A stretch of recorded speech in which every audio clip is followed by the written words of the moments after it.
Like, comment, subscribe, motherfuckers. I keep doing lore videos and y'all ain't subbing. So, we are now talking about a very interesting topic, which is what was Raziel's gift? Now, I know for those of you with a pair of eyes, you're probably going to go, he has wings. Duh. Congratulations. Round of applause. Just round of applause, everyone. You fucking have eyes. You fucking have eyes. This is amazing. Just start shaking your own hands, clapping your back. Great. You can see something that everyone else can see. Raziel, one of his gifts is that he has wings. Amazing. Video's done and over. Like, comment, subscribe. No, we're going to dive a little bit deeper in that. Because while, yes, he does have wings and his whole clan, the Razielum, develop wings, I think Raziel himself has a gift that separates him from his clan and separates him from all of his brothers. A much more stronger gift than anything his wings could ever provide. You see, these are all theories. So, of course, if you want to end the video now, go ahead. Save yourself some time. But if you like to dive into the lore, dive into some of the more obscurities of Legacy of Kain Soul Reaver 1, then we're going to dive in. So, without further ado, let's go on. So, we know how Raziel was created. Raziel was created from Kain pouring in his soul into a corpse, drawing its soul together and turning it into a vampire. And we know that Kain did this to all of his lieutenants, all of his sons, and we see that each of them has different abilities, and each of them gets progressively stronger up to the first. The first one is the strongest. But in order to really capitalize what Raziel's real gift was, we have to look at who is the weakest, who had the weakest gift out of them all, which is known as Melchiah. Melchiah was a very interesting individual because he was the last one to receive a soul, and so he had the weakest portion. And it's even stated that his soul is so loosely tethered to his body and so loosely tethered into this world that his own body is rotting and decaying. And that's just not good. That's a very interesting idea, though. So if one person's soul is too weak to the point that it's decaying, what happens to someone's soul when it's too strong? When it's overpowering? This is Raziel. And this is what I believe his real gift was. Is that he was blessed in the much same sense as Melchiah was. They both have very opposite abilities. Melchiah's soul is so weak that he's able to phase through objects because his body is more or less already dead. Raziel, on the other hand, is so strongly connected to his soul and his spirit that even in death, he still has a body. Even in death, he can come back whether or not his body is destroyed. We see this time and time again.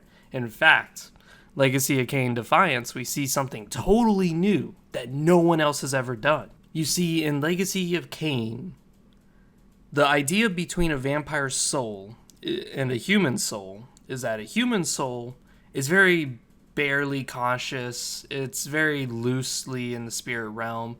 It's just lost and it's seeking a way for it to all end. But we can tell it's not really conscious. A vampire soul, on the other hand, is very conscious of what it's doing. In fact, in Soul Reaver 1, you could impale a vampire, killing it, go into the spirit realm and see its soul, and you can come back to the physical realm and take the spear out of the vampire's body, and the vampire will come back into his body, but now stronger because of the souls that he consumed while he was inside the spirit dimension. So that's very unique, and that's very interesting. We even see it with one of the lieutenants whose name is Duma. Is that Duma, he was impaled like a stuck pig, and his soul just stayed where it was. His soul couldn't leave. His soul couldn't move around. His soul was stuck where his body was. Now, we don't see this limitation on Raziel. In fact, we would even see it one step further. You could destroy Raziel's entire body, and he could still come back. This is where Legacy of Kain Defiance comes in. He does the very first thing that no other vampire could. he possesses dead bodies. This is very, very important because vampires are very tied to their bodies. This is why their spirits are so aware and so predatory in the spirit realm, is that they're very tied to their immortality. They're very tied to it. So even in death, they are not dead. Even when you have utterly burned their corpse, doesn't mean you won't see them again. You just gotta wait for when you die, and you'll see their vampire spirit just drain your soul to blitz. And this is where I would say Raziel's greatest gift is not that he has wings. I think the wings actually plays as more biblical reference, that he's almost like an archangel, that he can avenge the living and the dead. So while you may escape in life from punishment, Raziel can plunge into the spirit realm, pluck your soul, and destroy it, giving you the punishment you deserve, and then come back to the living. This is something I found very interesting as an idea behind Raziel, this idea of avenging angel type of ordeal. And Soul Reaver 1, it definitely comes off that way. And when we look at all the other interesting issues with Raziel, we also notice that whenever he dies, his body is like totally gone. But you could still play after you die to someone because now you're in the spirit realm.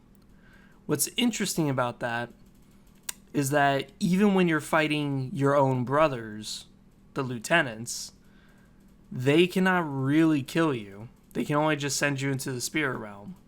Whereas you could kill them, and the moment their body dies, you can suck their soul out, which is very unique and very odd, to say the least. And this is, again, tying into my own theory. This is Raziel's gift. Not that he has wings.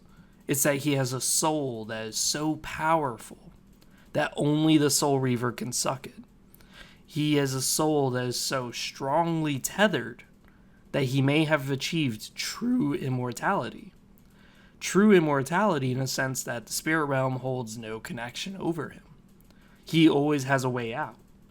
And it's very interesting to me that we have a character like that, where the only way we can truly identify what his gift is by looking at who didn't have a gift, someone who had a curse.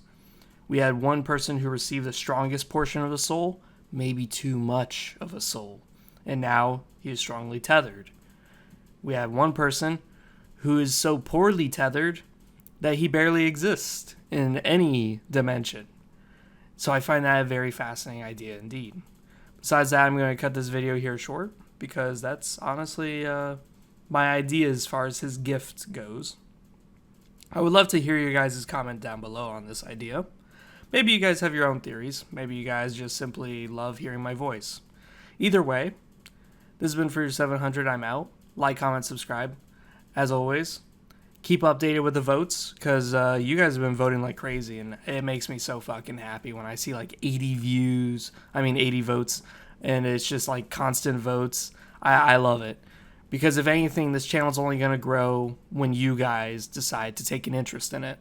So, besides that, this has been For Your 700. I'm out. See you guys next time.